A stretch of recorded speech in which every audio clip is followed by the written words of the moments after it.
இந்த மாதிரி மட்டும் உங்கள் பசங்களுக்கு லஞ்ச் பாக்ஸ் ரெடி பண்ணி கொடுத்து பாருங்கள். அன்றைக்கி டிஃபன் பாக்ஸ் காலியாக தான் வரும். உங்ககிட்டே இந்த மாதிரி ஒரு வெரைட்டியாக செஞ்சு கேட்பாங்க. இன்றைக்கி பார்த்தீங்கன்னா பீட்ரூட் புலாவ் தான் செஞ்சுருக்கேன். அதுக்கு ஒரு கப் அளவுக்கு பாஸ்மதி ரைஸ் எடுத்து நல்லா கழுகி ஊற வச்சுக்கலாம். சைட் பை சைடாக பார்த்தீங்கன்னா கொஞ்சம் ஒரு பாதி பீட்ரூட்டை எடுத்து தோலெல்லாம் சீவி இந்த மாதிரி கிரேட்டரில் வச்சு சீவி எடுத்துக்கலாம்.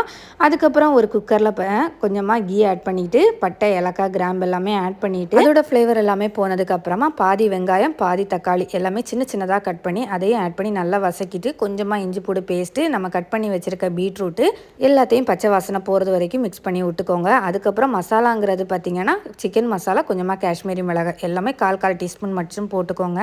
இது எல்லாமே போட்டு ரைஸையும் போட்டு 1க்கு 1.25 அப்படிங்கிற அளவுக்கு தண்ணி வச்சு ஒரு 3 விசில் வந்து மீடியம் ஃப்ளேமில் வச்சு எடுத்தீங்க அப்படின்னா சூப்பராக உதிரி உதிரியாக ரெடி ஆயிரும். இன்றைக்கி அவனுக்கு லஞ்ச் பாக்ஸுக்கு பேக் பண்ணதுக்கு பார்த்தீங்கன்னா இந்த பீட்ரூட் புலாவ் தான் வச்சுருக்கேன். இன்னொரு நாளைக்கு வந்து பீட்ரூட் ரைஸ் எப்படி பண்ணணும் அப்படின்னு சொல்லித்தரேன். இன்றைக்கி புலாவ் தான் பண்ணியிருக்கேன். அதுக்கப்புறமா அவனுக்கு இன்னொரு பாக்ஸில் பார்த்தீங்கன்னா இது ஸ்க்ராம்பிள் எக் தான் வச்சு அவனோட டிஃபன் பாக்ஸ் வந்து பேக் பண்ணிட்டேன். இதுக்கு வேறு எந்த சைட் டிஷ்ஷுமே வேண்டாம்.